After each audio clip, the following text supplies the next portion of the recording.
Each and every Monday is $9 Monday at WagerTalk.com. All daily picks packages are priced at only $9, including $40 5% best bets. As an added bonus, all new users will receive $25 in wager bucks credited to their accounts, available for immediate use after their initial $9 Monday purchase. So make sure to take advantage of $9 Mondays at WagerTalk.com.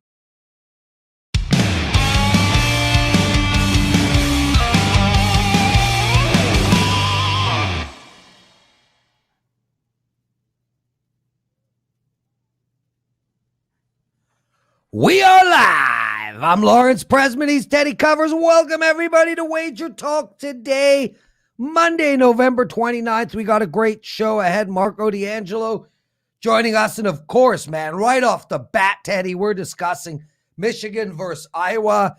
I know you're an alumni of Michigan. Johnny Detroit was freaking out on Saturday. Then we're going to look at the Chargers-Cincinnati game coming up this weekend. And USC with their big news. Mr. Riley going to be coaching for them. And California, Bryan Leonard after that.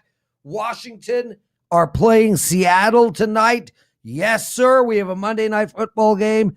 Houston, Oklahoma City, and Chicago and Charlotte. I'm out of breath, baby. Teddy, how was your weekend? We had pushed out in college football over the weekend and had a pretty good day in the NFL yesterday. Back-to-back strong weekends in the NFL. So starting to see things a little bit clearer right now. And an easy 5% big ticket winner on Cincy over Pittsburgh. So I don't have many complaints on a Monday morning. But you know me, Prez. I'll find something. Yeah, no, listen, nicely done yesterday. Outstanding. I had a great college football day. Saturday I had a 5% play myself. That was just as easy as yours. No, but I had Maryland. It was a blowout, but the score was not indicative of the game as much as Cincinnati was versus Pittsburgh yesterday. So kudos to you. I went 2-2 yesterday with my clients in NFL. And you know what, Teddy? The phrase you used, seeing it clearly again. I am too, dude. The problem I had was I left like 7 winners on the freaking table. I passed on Thursday. I just couldn't get to the window, and I had 2 winners there. I didn't play Miami yesterday. I didn't play Atlanta. I gave it all out in the NFL presidential address, though, so I hope you guys took advantage of that. Teddy, before we get into B6, do you find doing all these shows, plus the opening line report, plus your serious show, plus, does it mess with you? Because it messes with me a bit. Like, you got to come up with picks for everything you do. At the end, then it's like it does mess with my Sunday picks. So the only thing that I have a problem with in terms of doing various shows is that the time factor involved. You know, in terms of my thought process for the games, it's not going to affect my thought process. Talking a game twice versus talking a game 5 times, it is what it is. You know, and for me, the more times I'm going to break down a game in my head, the more likely I'm going to find something before kickoff. So the time factor is a bigger issue for me, certainly for the NFL. I don't care about anyone else's NFL. Sometimes college football, when you do a bunch of shows with guys you respect, you can get a little bug in your ear, and all of a sudden now you're making plays that you might not have played otherwise, and that's something I really try hard not to do. But the NFL, that rarely happens. Yeah, well, I mean, listen, you know, I love the Chargers. And you were on Denver, and as I am one of the owners of Wager Talk, I was able to go into the back end and read your analysis.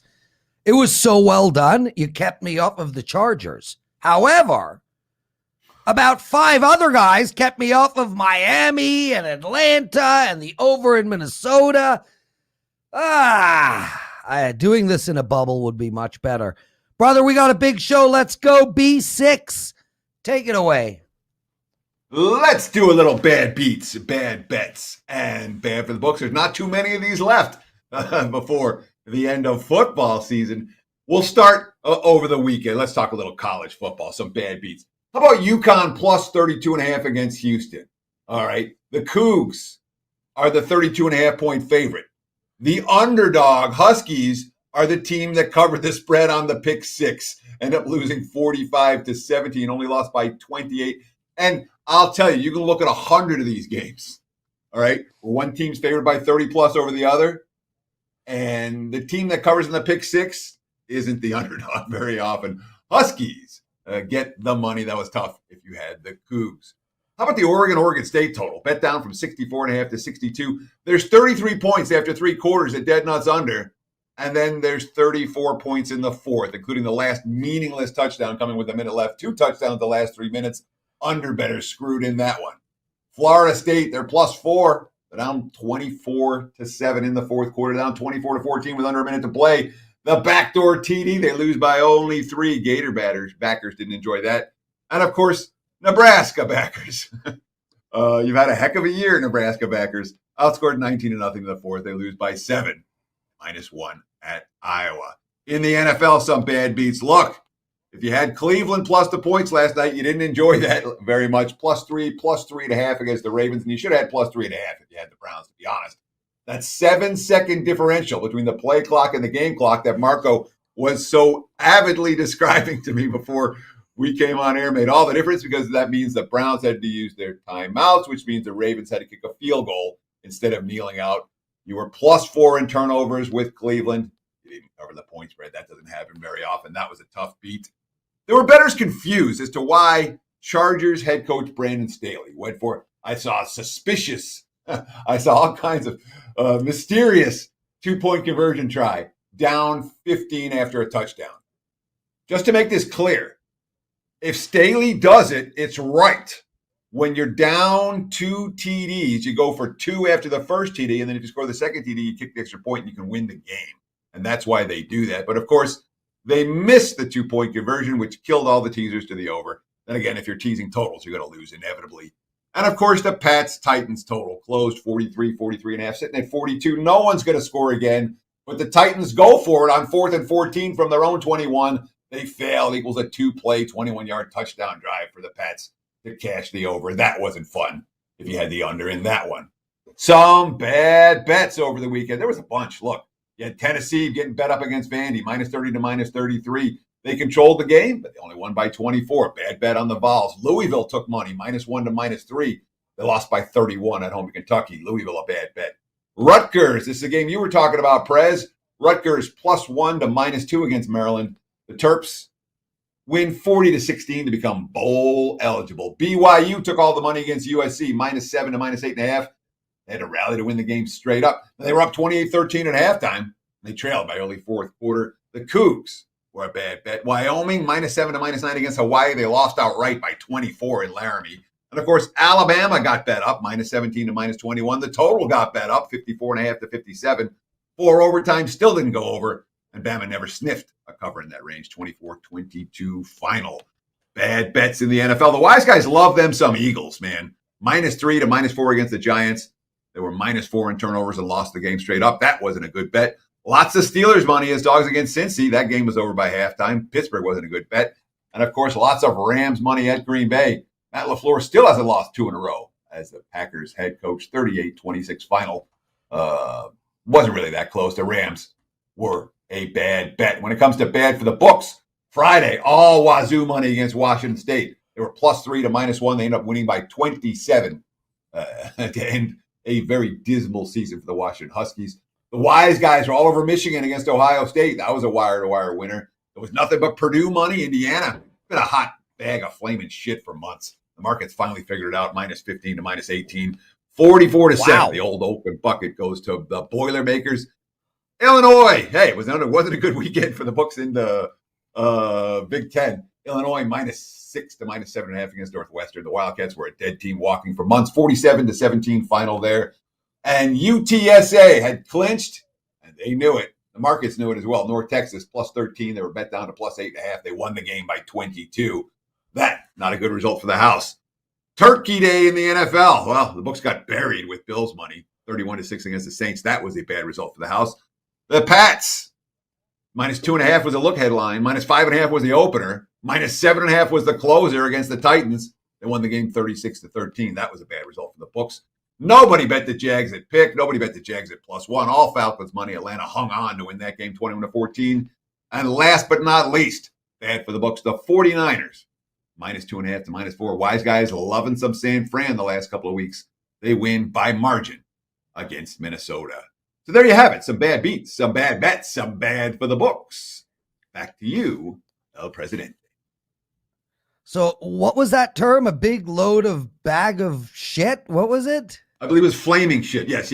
And that's a direct quote from my friend who is really good at the Big Ten. And he was saying every week, Indiana's a bag of flaming shit. Indiana's a hot bag of flaming shit. And he was very, very right.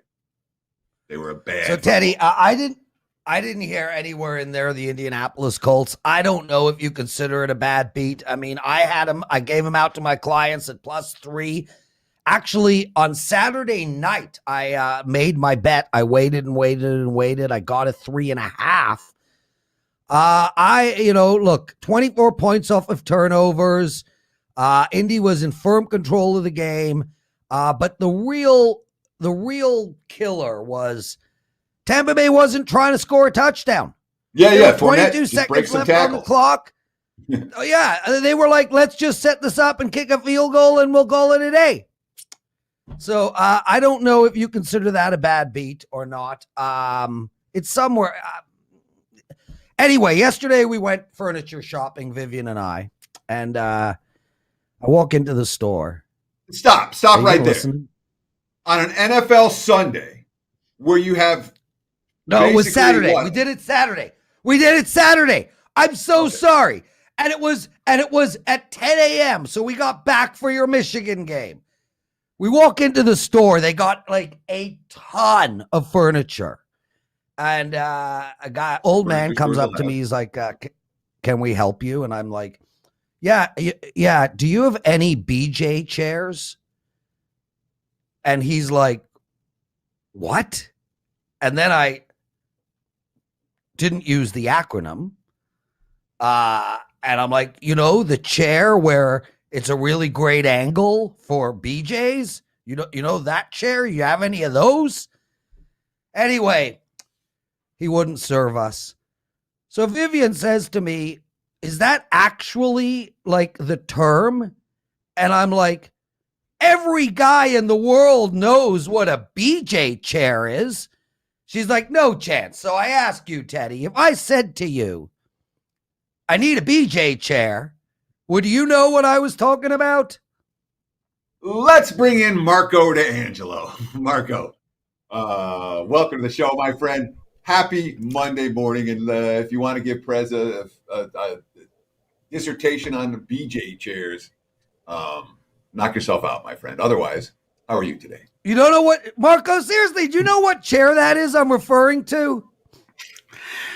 Prez, I'm going to do my Teddy imitation and say, Prez, don't mess with me today. I had a bad weekend. I don't want to hear any of it. Okay? All right? $9 Mondays, everybody. Everyone's playing $9 over at WagerTalk.com. Marco, yeah, okay. So you had a bad weekend. Is that what I was a flaming hot bag of shit this weekend? Okay, was that the right term, Teddy? Look, buddy, for the year you've had, to be perfectly honest, you were long past due for a bad weekend. They happen inevitably. They're going to happen to all of us. You've had a monster 2021. You've had a monster football season, and nobody's going to win every single week. So I understand you're pissed off today. I understand it's not a happy Monday morning for you or your clients, but we take it in perspective on this show. You don't win every week. You don't win every day, and you were long past due for a crappy weekend. I'm sorry you had it. I hope you don't have another one anytime soon. Let's get into it for this one. Let's do it. Let's talk something that you'll be happy to talk about. Michigan and Iowa this week.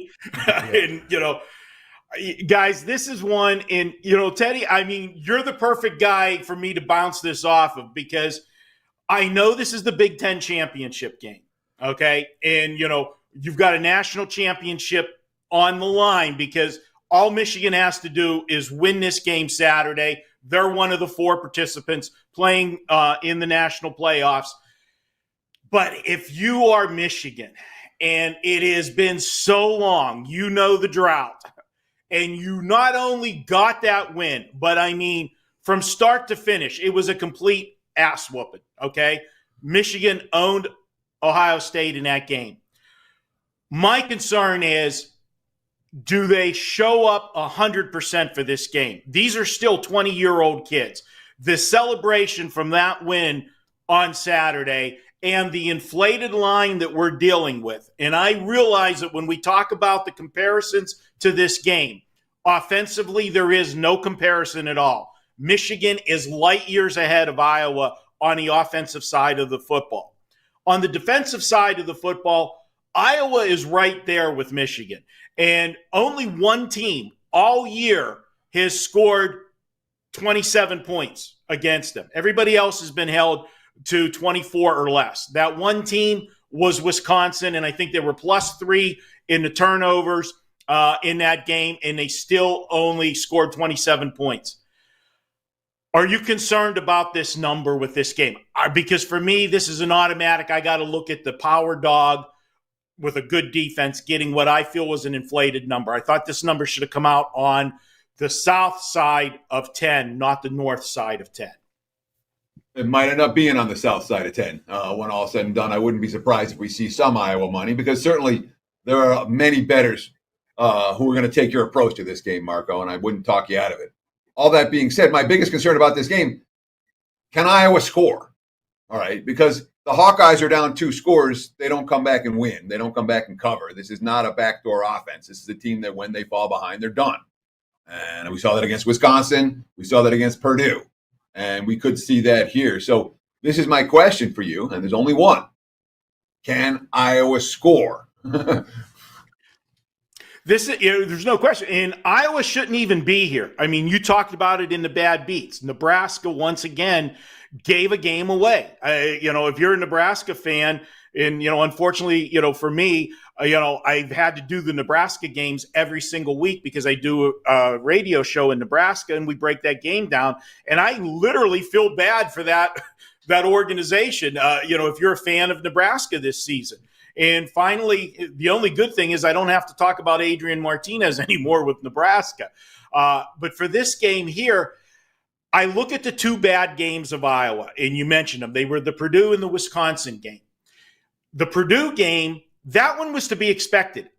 Me, you, everybody that I know, sharps, were on Purdue the week that they beat Iowa. Why? Because that was after that epic Penn State game. And Iowa showed up flat in that game. The Wisconsin game, Teddy, I think that's a cliche, and I use this term, and I got to give credit to where I got it. It wasn't mine, but I use it all the time. And when I used to do the radio show with Dave Koken, he used to use the phrase, lose the same game twice. And that's what I feel Iowa did in the Wisconsin game. After they lost the Purdue game, which was the dream crusher, the undefeated season, all of that, they came up flat against Wisconsin.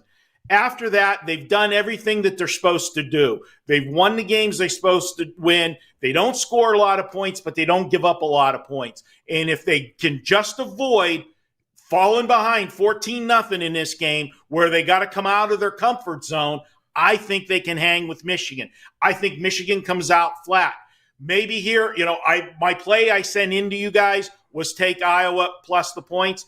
I'm going to just do a little bit of a audible here, and I'm going to split that play into 2 as I'm talking through it. I'm going to go first half and full game because I think if Michigan's flat, obviously they come out flat. And that's where Iowa is going to have their best shot, where Iowa's going to play their conservative style to stay in the game and not make mistakes to fall behind. So half a unit, Iowa first half, half a unit, Iowa full game. Marco D'Angelo, everybody. I Googled BJ chair. It didn't come up, but I found the chair. So I'm going to show you the chair I'm talking about. Can you no, there. Center it, buddy. There, that chair. It's hard. One more. Let me try again. That chair? That chair. Anyway, my mind's in the gutter. Anyway, What could I tell you? Teddy is like, God, why can't Merrill be doing this with me? Marco D, Chargers, Cincinnati. Man, this Cincinnati team, unbelievable stuff. Teddy had him as his 5%. I had him as my 4%. You didn't have him at all. Chargers, this is a team that is really inconsistent. 1 week world beaters. The next week they can't move the ball. They are on the road. They are +3. The total is 50. Right now, for me, looking at it, just early thoughts, I like the over. Clearly, a lot of other people have as well. It's been bet up. How you betting this game? Well, guys, you've heard me use the saying. This one is one that I have used, and nobody's as good as their best game, and nobody's as bad as their worst game. And that was on full display yesterday. Cincinnati couldn't have looked any better than they did yesterday. And congrats to you, Teddy, because there were a lot of sharp people on the other side of that game. Personally, I wasn't involved in the game. And as a Steeler fan, it was miserable to watch. Might have been the early retirement party for Ben Roethlisberger. And you look at what Cincinnati did in that game. But I got to say this with Cincy. This is a team that's been up and down all season. They do look like world beaters 1 week, and the next week they lay an egg like they did against the Jets. The week after, they demolished another division opponent, Baltimore. Then they played division rival Cleveland and got demolished again. The last 2 wins, blowout wins. But, Teddy, let's be honest. The Raiders, even though they won on Thanksgiving Day, they are a team in total disarray. The Steelers have so many offensive problems. I can't even begin to point them all out. Ben can't throw the football downfield. Yeah, I got 250 yards in garbage time yesterday. A lot of that was in the fourth quarter, dinking and dunking his way down the field for the 250. They only had 50 yards rushing. That's not going to be the case this week against this Charger team. And for the Chargers, they were coming off a rare Sunday night game. The Chargers are not a primetime team that often, and they played, even though the Steelers are bad, it's still one of the storied franchises in the NFL. They beat them on Sunday Night Football and then went on the road to play a team, a division rival that had 2 weeks to prepare for them and was coming off their own embarrassing loss. I think the public, the knee-jerk reaction is going to be to grab Cincinnati in this game, and I think it's a mistake. I am on the Chargers. And I will give you a stat. This is an NFL situational stat, league-wide, not team-wide. I love when I find stuff that applies to every situation in the NFL. And this is simply this. When you've got a line of +3 to -3, you play on a team who has lost 3 consecutive to the spread if they are facing an opponent off 2 or more consecutive against the spread wins. Simple. 35-7 against the spread the last 10 years. That's the situation for the Chargers this week. I'm on them, and there'll probably be a play on my show later in the week as a barking dog or a best bet. I like the Chargers. Give me that angle again, please, Marco. All right, play 35-7 intrigues me. Yeah, play on any team +3 to -3. So we're talking a competitive game. If that team has lost 3 in a row to the spread and they're playing a team that has covered 2 or more in a row, just simple. You're taking a cold team versus a hot team and in a line that says it should be a competitive game. To me, 35-7, the theory of that is, to me, it almost looks trappy. It looks too easy to take Cincinnati laying that laying a field goal or less, just win at home. I'm on the Chargers. Marco D'Angelo joining us, everyone. Guys, it's $9 Mondays. Marco, what do you have up for our clients? I have nothing. I will be putting my plays up later today, still working on the card. You guys know after a weekend like this, the last thing you want to do is be rushing to put a play up Sunday night. I will be working the card and looking at line moves today, but I will have something up for the clients. But you can bet I will be very selective for the next few days as we build that bankroll back up. Marco, we're really running out of time. We're up against the clock. Some idiot wanted to talk about a chair. USC, California, in less than a minute. How are we betting this game? I'll say it in one sentence. It's all about betting against USC. It's pure and simple. Why do they want to even play this makeup game? I'll take Cal at home with a shot to beat one of the big brothers. Take Cal, lay the points. Just real quick, Marco, because USC was supposed to be a no-show this past weekend against Notre Dame, and they against BYU, I should say. They showed up and fought right to the end. Why do you think that wouldn't happen 2 weeks in a row? Because they did fought to the end. They came back from 28-13, and what happened? They lost in the end, eliminating, not that they even wanted to go to a bowl, but eliminated them getting to 6-6. That's the reason. At 4-7, there you go, season's everybody. over. Marco, you're done. We're done. Goodbye. You're done. Get out of here, guys. We'll be right back. Teddy's big game breakdown, Bryan Leonard. If we get to 100 likes, and we are very close to the daily presidential address, stay with us. Each and every Monday is $9 Monday at WagerTalk.com. All daily picks packages are priced at only $9, including $40 5% best bets.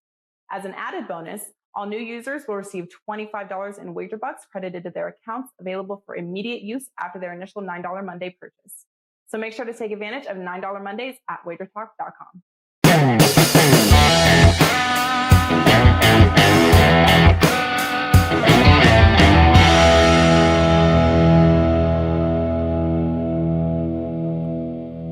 It is time for today's big game breakdown, and this will be my first entrance into college hoops this season. And one thing I'll tell you flat off the top, when I'm starting college hoops, I want to bet things that I know. I'm going to bet the teams that I know. And these are two teams that you know, Iowa and Virginia, the ACC Big Ten Challenge tonight. Looking at the Wager Talk live odds screen, I'm seeing the Cavs as minus 2-point favorites. Total is sitting in the one. I mean, this total's been bouncing around this morning, but I got to call it 130 and a half.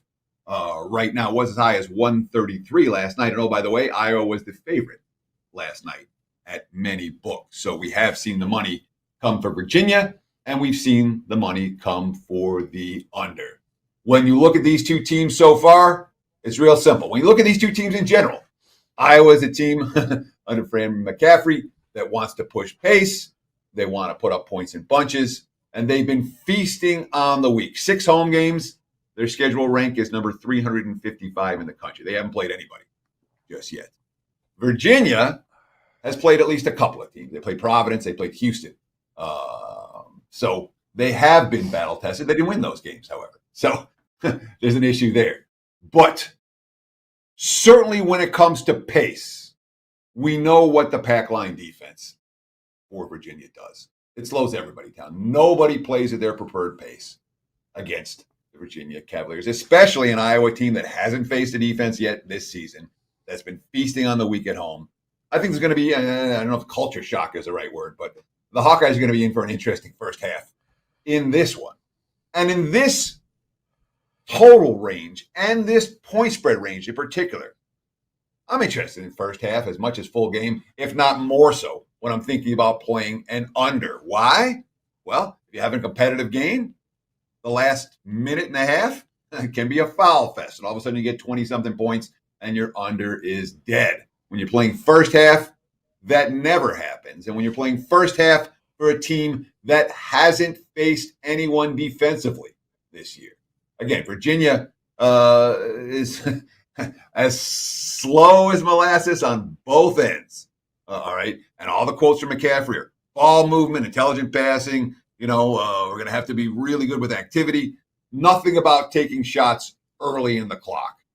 So let's look at the first half under between Iowa and Virginia. You can find 61.5 is the number that I got this morning. I think it's down to 61 at the current price, but if you shop around, you may be able to find it. And this, my first official selection of the college hoop season. Don't spend $9 and buy it right now. You got it right here for free. Look for Iowa and Virginia first half under 61. There's your big game breakdown. Back to you, Mr. Brad. Teddy covers outstanding stuff. Welcome to college basketball. Chuck Pod Podhasky comments. He writes, do you really want Prez's picks? You know, he's referring to the daily presidential address because I require 100 likes to give it out. Well, Chucky, before Friday, I was on an 8-1 run in Prez's daily picks. And then on Friday, I gave out the Dallas, Colorado over. That lost. But I also gave you Columbus. It won. I also gave you the Rams over the total, and it won. And I gave out the New York Giants, and it won. So I am on an 11-2 run, Mr. Chuckaroo. But you don't have to take my picks. You can just, get off the show before it begins. Although, with all that said, Chuck, I love you. You're a very loyal guest, and I appreciate you commenting. Bryan freaking Leonard! How are you, my friend? I guess I'm doing pretty well. Yeah, that's all I can say about that. $9 Mondays, brother. What do you got up for the clients? Nice card today. Yeah, we've gotten off to a really good start in college basketball. Number 2 in the first month of the season. We've got our first 5% play in college basketball going today, and it's $9 Monday. Get it for only $9. And hockey started back up where it left off last year. We finished number 2 in hockey last year, number 2 over the last month in hockey, and I've got a 4% up in hockey for today. So those are my 2 plays, and we'll talk some football and some basketball, NBA basketball on the show today. Bri, I gotta do a quick promotion. Teddy pointed it out. I did forget. Guys, this is the final day. Shut up, Teddy. Final day of our Thanksgiving promotion, Cyber Monday. The promo code is THANKS30. THANKS30. You get 30% off of any package over $149. I will be saying it again in the daily presidential address. And Chuck did respond, Teddy. He says it's not the picks he doesn't like. It's the way I deliver them.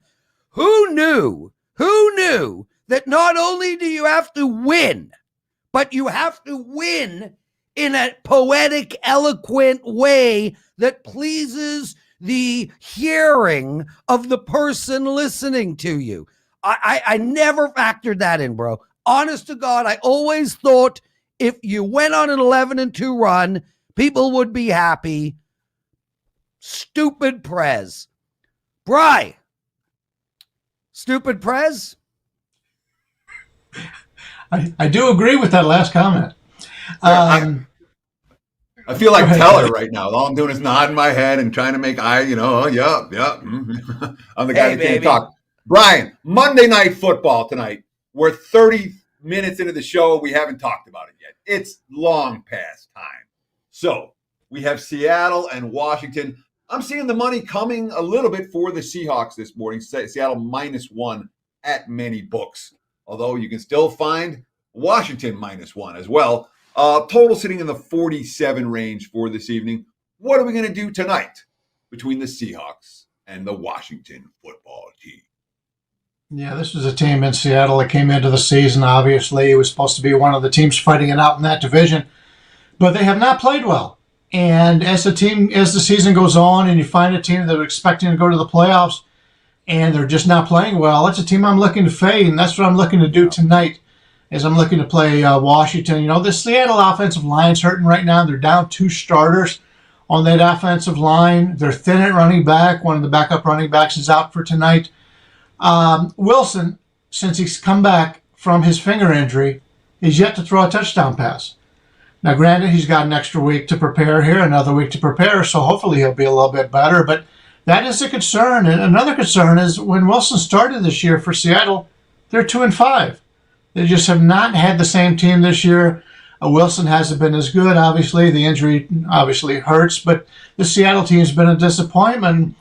Washington has looked really good since the bye week. And keep in mind, Tyler Heineke, when he started the year, he was a backup. He didn't get a lot of reps in practice. He wasn't supposed to be playing, and so they got off to a little slower start with him in there.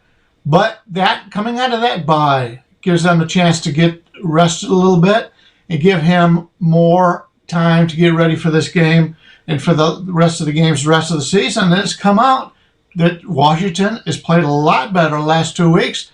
Wins over Tampa Bay and Carolina, legit wins. If you watch that Tampa Bay game, you keep watching for Tampa Bay Buccaneers to come back in that game. Washington was the better team all the way through. Washington's a team right now that nobody pays any attention to. I like them tonight playing at home. They have not played well at home. I think that's a big advantage here. It means that this game is more important for them to win in front of the home fans. I like Washington here, looking to fade Seattle, and any points available is the way I'll be looking in this one. Yeah, and Brian, I'll tell you, man, inside of that unbelievable analysis that I'm sure our friend Chucky thought was incredible. I mean, the delivery, the eloquence, the rhyme and cadence, spectacular.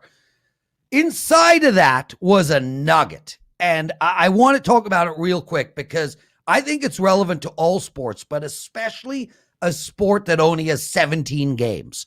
And that is a team with all the hopes that Seattle had and has had year after year after year.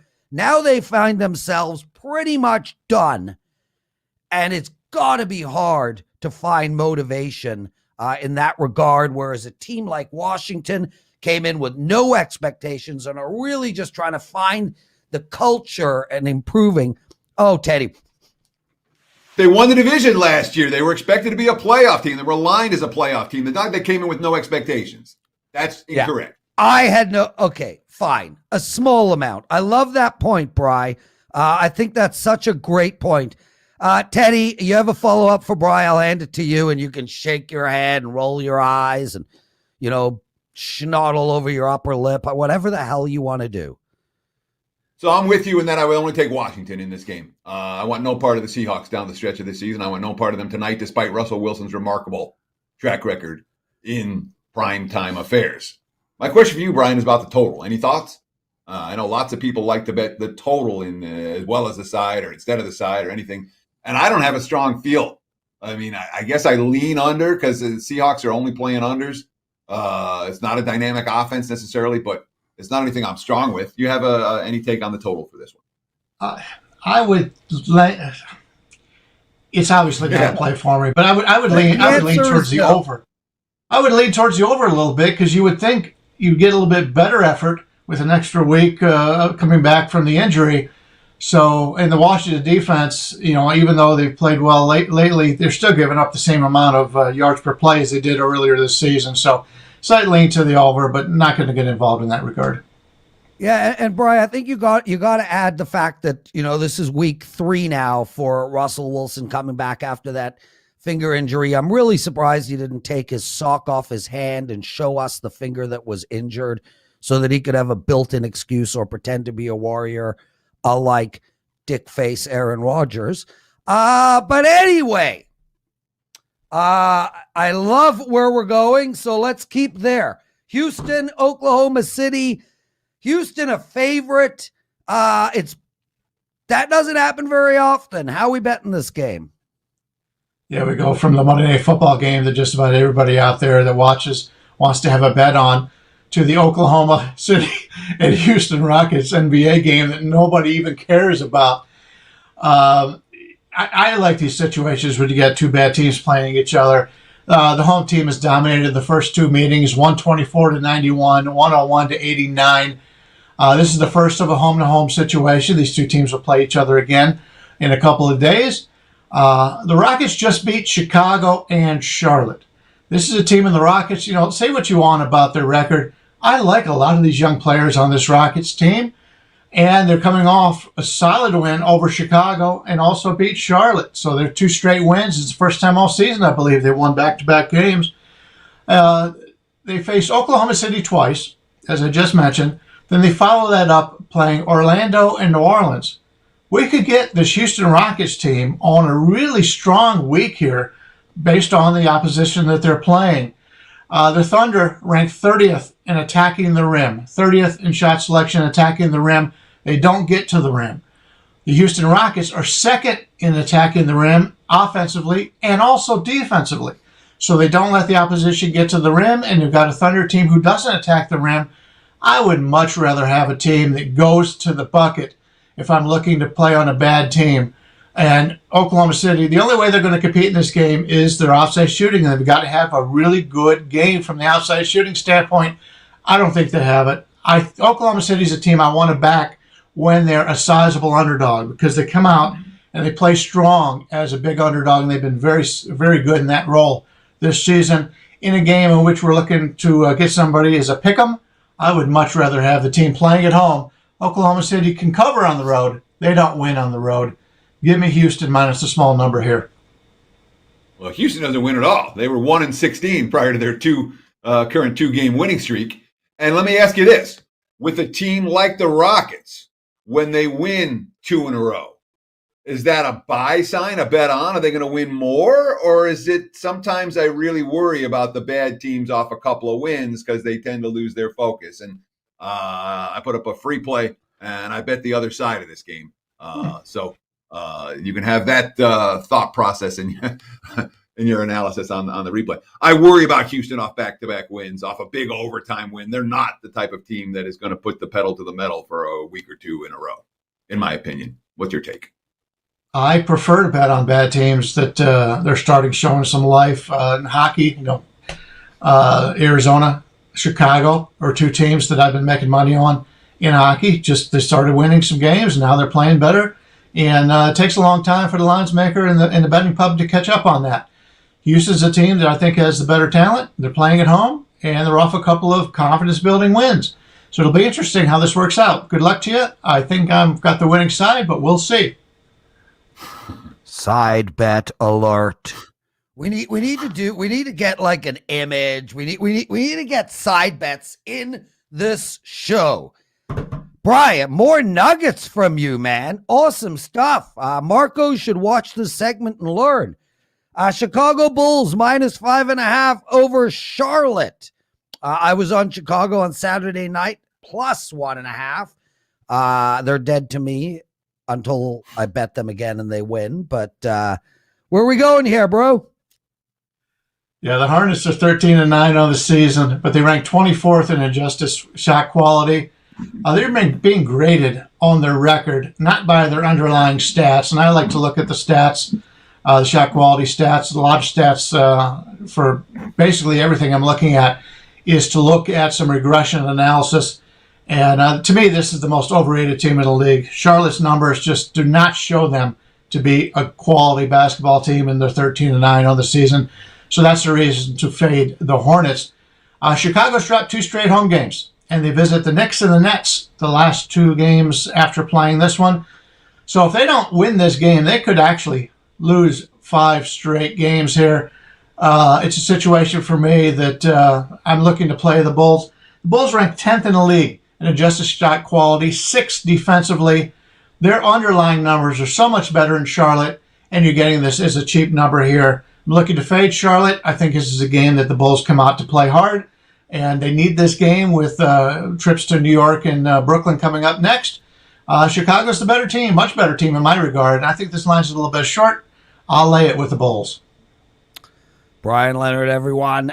Brian, outstanding stuff. Guys, remember, it's $9 Mondays. Brian has a 5% play in college basketball up right now. Head over to WagerTalk and take advantage of that. It's time, everybody. 130 thumbs up. Really appreciate it. 460 of you watching. 450 don't understand why Teddy is shaking his head the entire show. Because normally when you have a guest, you say, thanks for joining us. Have a great day, Brian. Before you, there's some type of acknowledgement of the guest that he gave us some time and some type of goodbye. But you're just like, all right. Bryan Leonard, I'd really like to thank you very much for taking time out of your day to join us. You are incredible, handsome. Your hair reminds me of Mao Se-tung, whatever his name is in Korea. You are the best man ever on the planet, and I love you. And a daily presidential address, everyone. Thanks, Brian.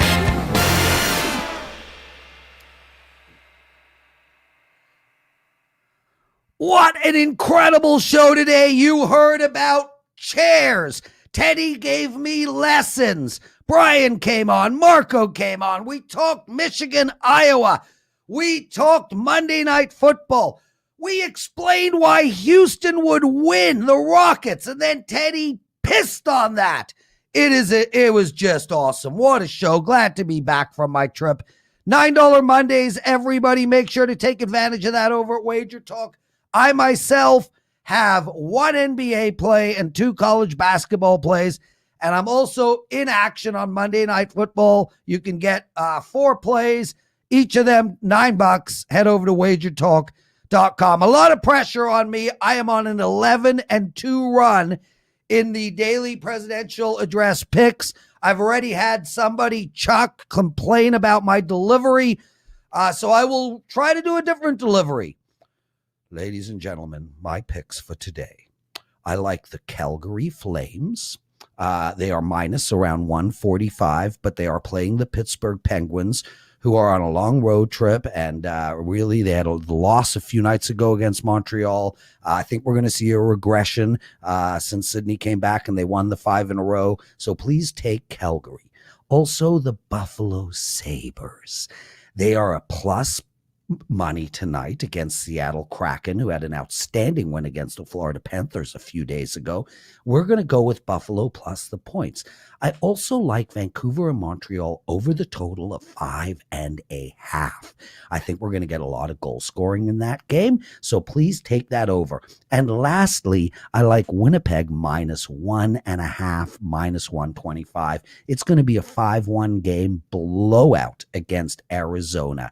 Chucky Poo, I hope that was okay for you. Teddy, baby! Shawarma Monday, and then I'm going to the gym. Take us home. Sure, that's going to wrap it up for the Monday edition of WagerTalk Today. Remember, take advantage of our Cyber Monday special. Great packages, or great pricing for anyone that's looking for any extended service packages. Anything $1.49 or more, you can get 30% off just using promo code THANKS30. So if you're looking for any long-term package, today's a great day to do it. And of course, it's the final day for the $69 full weeks at WagerTalk and SportsMemo.com. I want to thank Bryan Leonard. I want to thank Marco D'Angelo. I want to thank you guys for taking time out of your busy day to hang out with us. You want to stick around here on the WagerTalk YouTube channel. We're doing the opening line report at the top of the hour, myself and Drew Martin. If you don't, come back and check out this show again tomorrow, your Sports Central for Gamblers, each and every weekday, 9 a.m. Pacific, noon for you back east. Between now and then, enjoy the games and good luck.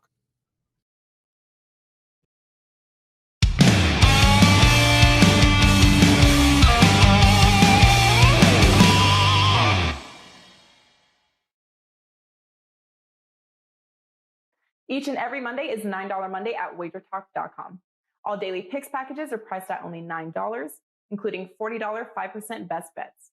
As an added bonus, all new users will receive $25 in wager bucks credited to their accounts, available for immediate use after their initial $9 Monday purchase. So make sure to take advantage of $9 Mondays at WagerTalk.com.